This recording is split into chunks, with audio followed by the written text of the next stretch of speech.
अस्सलाम वालेकुम जी। आज मैं आप लोगों के साथ शेयर करूंगी मज़ेदार से क्रिस्पी से आलू के लच्छेदार पराठे बनाने की रेसिपी। ये पराठे बहुत ही मज़े के और क्रिस्पी बनते हैं। इन पराठों में ना तो पराठे फटते हैं और ना ही पराठों की स्टफिंग बाहर निकलती है। तो चलिए मज़ेदार से आलू के लच्छेदार पराठे बनाना स्टार्ट करते हैं। सबसे पहले मैंने 2 कप यानी कि 500 ग्राम मैदा लिया है। इसमें हाफ़ टी स्पून नमक ऐड करेंगे, 2 से 3 टेबलस्पून घी के ऐड करेंगे। आप चाहें तो कुकिंग ऑयल भी ऐड कर सकते हैं। इन सारे इंग्रेडिएंट्स को मैदे के साथ अच्छी तरह से मिक्स कर लेंगे। फिर थोड़ा-थोड़ा पानी डालते जाएँगे और एक सॉफ्ट सी डो रेडी कर लेंगे। अगर आप चाहें तो मैदे की जगह फ़ाइन आटा भी यूज़ कर सकते हैं और अगर चाहें तो फ़ाइन आटा और मैदे को मिक्स करके भी यूज़ कर सकते हैं।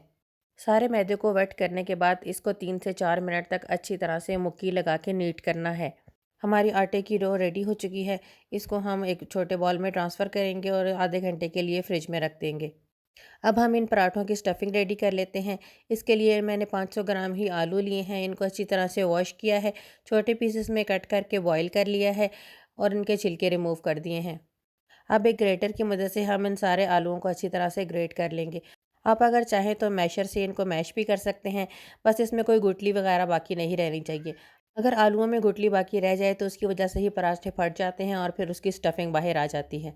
सारे आलूओं को ग्रेट करने के बाद हम इसमें कुछ स्पाइसेस ऐड करेंगे, जिसमें मैंने हाफ़ टेबल स्पून नमक ऐड किया है, 1 टेबल स्पून भर के चिली फ्लेक्स ऐड किए हैं, 1 टेबल स्पून ही चाट मसाला ऐड किया है, हाफ़ टी स्पून इसमें साबुत सफ़ेद ज़ीरा ऐड किया है, 3 से 4 हरी मिर्चें बारीक चॉप करके ऐड कर दी हैं और 1 मुट्ठी हरे धनिये की भी बारीक चॉप करके और धो के ऐड कर दी है।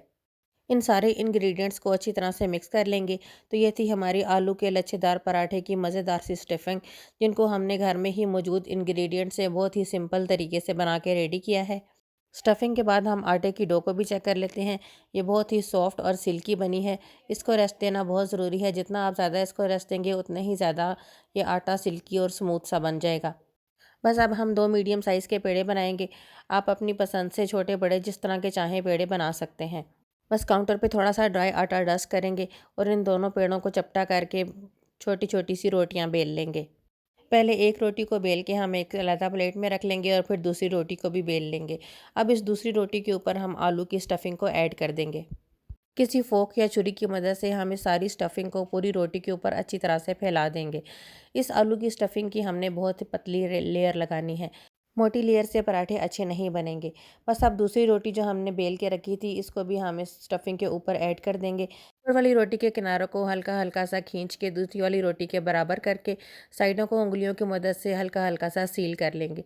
फिर बेलन की मदद से इसको हल्का सा बेलेंगे। अब पिज़्ज़ा कटर या छुरी की मदद से इसकी लंबी-लंबी सी स्ट्रिप्स काट लेंगे। एक स्ट्रिप की चौड़ाई तकरीबन 2 से ढाई इंच तक होनी चाहिए। बस अब एक स्ट्रिप को पकड़ेंगे और इस तरह से रोल करते हुए इसका छोटा-सा रोल सा बना लेंगे। अब इसी स्ट्रिप को दूसरी स्ट्रिप के ऊपर रखेंगे और इस तरह रोल करते हुए एक बड़ा-सा पेड़ा बना लेंगे। आप जितना बड़ा साइज़ चाहें उतना ही पेड़ा बना सकते हैं। मैंने 2 स्ट्रिप्स को रोल करते हुए एक पेड़ा बनाया है और ये अच्छा खासा मीडियम साइज़ का पेड़ा बन चुका है। बस इसी तरह के से हम बाकी के पेड़े भी बना लेंगे। बस अब एक प्लेट लेंगे और उसमें थोड़ा-सा कुकिंग ऑयल ऐड करेंगे और ब्रश की मदद से सारी प्लेट को अच्छी तरह से ग्रीस कर लेंगे। अब इन सारे पेड़ों को हम इस ग्रीस की हुई प्लेट में रख देंगे। इस तरह ये सारे पेड़े ख़राब नहीं होंगे और आपस में चिपकेंगे भी नहीं। मैंने इस 2 कप मैदे से तकरीबन 7 से 8 मीडियम साइज़ के पेड़े बना के रेडी किए हैं। अब इन पेड़ों के ऊपर मैंने चिली फ्लेक्स ऐड किए हैं। बस 2-2 चुटकी चिली फ्लेक्स ऐड करते जाएँगे और उसको उँगलियों की मदद से इस तरह हल्का-हल्का सा दबा के इसके ऊपर एडजस्ट कर लेंगे। वैसे ये चिली फ्लेक्स ऐड करना तो ऑप्शनल है। अगर आप बच्चों के लिए बना रहे हैं तो चिली फ्लेक्स को स्किप भी कर सकते हैं। सारे पेड़े रेडी कर लेने के बाद हमने इनको 10 से 15 मिनट का रेस्ट भी देना है। जितना ज़्यादा आप इनको रेस्ट देंगे उतना ही ईज़िली और स्मूथली ये पराठे बन के रेडी होंगे। बस अब आप एक तवे को धो के चूल्हे पे रखेंगे, इसको हल्का सा ग्रीस कर लेंगे। अगर आप चाहें तो तवे की जगह पैन भी यूज़ कर सकते हैं। इन पराठों को आप पैन में भी बना सकते हैं। बस अब किचन काउंटर पे हल्का सा मैदा डस्ट करेंगे और इन पेड़ों को हल्का-हल्का सा बेल लेंगे। बहुत ज़्यादा ज़ोर लगा के नहीं बेलना, वरना ये लच्छे आपस में चिपक जाएँगे। बस जब तवा अच्छा सा गर्म हो जाएगा तो हम पराठे को इसके ऊपर ऐड कर देंगे। ये मैदे के पराठे हैं इसलिए हमने इनको मीडियम टू लो फ्लेम पे ही कुक करना है। अगर आप इनको मीडियम टू लो फ्लेम पे कुक करेंगे तो ही ये क्रिस्पी बनेंगे। अगर तेज़ आग पे कुक करेंगे तो फिर ये ऊपर से तो पक जाएंगे लेकिन अंदर से कच्चे और लुज-लुजे ही रहेंगे। इन पराठों को 1 से डेढ़ मिनट तक एक साइड से कुक करेंगे, फिर इनकी साइड चेंज करेंगे और हल्का-हल्का सा कुकिंग ऑयल भी अप्लाई करेंगे। दूसरी साइड से भी हम इनको 1 से 1.5 मिनट तक ही कुक करेंगे और फिर दोनों साइडों से उलटते-पुलटते हुए इक्वल सा गोल्डन कलर आने तक इनको कुक करना है। तो ये हमारा मज़ेदार सा आलू का लच्छा पराठा बन के रेडी हो गया है।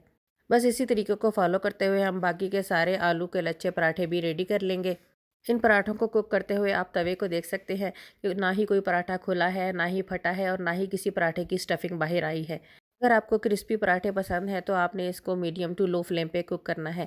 जितना लो फ्लेम पे आप इसको कुक करेंगे उतना ही ज़्यादा ये पराठा क्रिस्पी बनाएगा। इन मज़ेदार से आलू के लच्छा पराठों को मैंने होममेड दही और पुदीने के रायते के साथ सर्व किया है।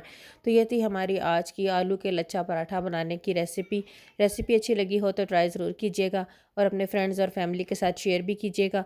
फिर मिलेंगे किसी और वीडियो में किसी और रेसिपी के साथ। तब तक के लिए बाय बाय।